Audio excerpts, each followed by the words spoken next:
the Air is such a great example of what you can deliver once you control silicon, modem, design, software, AI. And the engineering that went into that device is My, something else. I agree, but my counterpoint to you is this, and this is a valid counterpoint. The S25 Edge kind of, Mm-hmm. in a way, stole the show by coming out first and really impressing all of us. I went into it thinking, okay, I wasn't anti it. A lot of people were, but I loved it once I used it, and I could get over the battery life because I know how to manage that. Also, I'm a longtime Pixel user. My battery life sucks to start with, so I'm used to it, right? But that being said, I feel that like you look at them side by side, and in many ways to me, the iPhone Air is a miss. Like it's only 0.2 millimeter thinner. It doesn't have a bigger battery. We don't know exactly, right? But it lacks a camera. It lacks a SIM tray. It lacks millimeter wave. How is it that Samsung was able to do all of that in a phone that's barely thicker? And if you touch them side by side, other than the edges that are rounder on the iPhone and make it feel thinner, there is actually no major difference in size. So my question is, I think Apple's patting themselves on the back a little too much with the Air compared to the competition. I think we need to hold them accountable to that. Like, no millimeter wave, I understand, right? Like, I personally don't care. But I'm very still completely upset about the lack of SIM on the I know you on the would Pixel. be.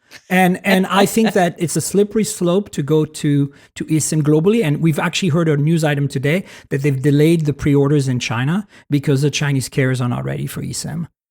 Yeah, I mean, we knew that China was going to be an issue, but if you look at Europe, people are so used to use eSIM I because know. of travel. And I'm not against it. I just think like let's keep the tray as long as we can. If you need to save some space, I understand it. But on these kind of phones, it might make sense.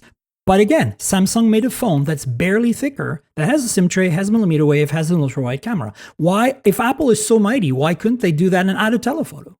That would have been a trick, right? Well, I don't know, because I with Apple is always not necessarily what you can do, but they make design choices as far as the portfolio is concerned and where the product fits. It is $100 cheaper than the Edge. We have to give them credit for that. We actually have to give everybody credit. Samsung, Google and Apple for not raising prices on anything. Yeah. Kudos to that. Yeah. But yeah, I do think there is a question of choice, not necessarily that couldn't be done when it comes to the Air. And battery life has been such a topic of conversation. Let's talk about that, actually. Yeah. I made the mistake to post a picture of the Air with the battery pack that Apple redesigned for the Air. Over 1 million views on X. Nice. And the kind of yes, but like I swear, the kind of comments. Oh, what's the point? You might as well buy the Pro. Indeed. And there is one. Like, you don't have to buy this phone, nor you have to wear the battery pack all the time, right? It's if you want the 40 hours of streaming, which is what the Pro gives you, then you attach the battery pack and you'll have that. Now, I'm eager to see, once I get it, how hot it gets and what, a day actually means. Yeah, right. Exactly. Depending on the user. But, the battery pack is, in my article, I called it, like a safety net, like a Linux blanket. You don't have to have it all the time, right? It's there if you need it. It's modular, which is nice. Correct. And the design is actually really nice because they made it longer and much thinner compared to the current battery pack. It doesn't work on other models, unfortunately, because I think it depends on where they put the magnets for it. But, it looks much sleeker. And it's a choice. And at the end of the day, you have a portfolio of products, depending on what kind of user you are, whether you are, maybe you're not a power user and the day battery that you get is enough for you. And to be fair, since I was making a comparison with the Edge does not have Qi 2 magnets, and it does not have the ability to do that. So that's not even an option for you. You need to have a cable, and it's a pain in the butt. So, Yeah.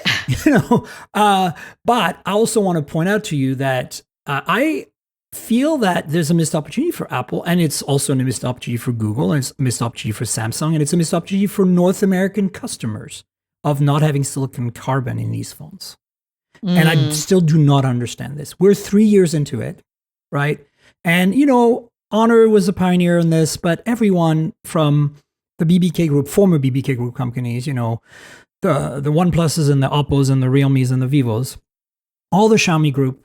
I literally have a half dozen phones here that are $250 to $350 mid-range phones sold not just in China, sold worldwide by Chinese manufacturers with 7,000 milliamp hour silicon carbon batteries that are thinner than the iPhone 17 Pro.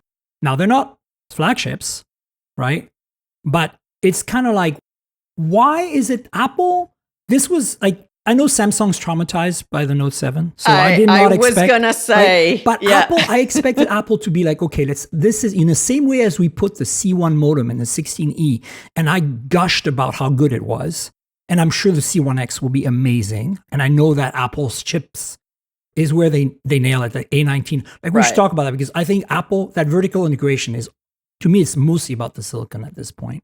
Yeah. The manufacturing of that, they've shown that they can make unibody everything, right? Like that they're the masters at that, and that's why I use a MacBook Air, right? Like it's freaking amazing. But the silicon is where it's at, and I think that with these chips, they're doing such a good job. So really, the next thing is you test the waters. Test the waters on the Air with a silicon carbon battery. Give users not necessarily better battery lives than the Pros. I don't think you should go there. And you keep your tiers going, but maybe give it 1.5 times the battery life. So it gets like to 80% of the Pro's performance, and say, hey, this is a new technology we're putting in there. And we're taking a chance, I don't know. I feel like that was a missed opportunity, because Samsung didn't do it. They weren't going to do it. And who knows if they will. Google already flat out told me at Google I/O they would not do silicon carbon, that it's a dead-end bad technology. That's literally what they told me. And I'm like, are you nuts? Like, I think it's absolutely the future. I'm telling you, Carolina, I think as an analyst, you tell me if I'm wrong, but by 2028, every phone out there will be 7,000 milliamp hour battery. We're going to see flagships coming out in the fall from China with batteries like that.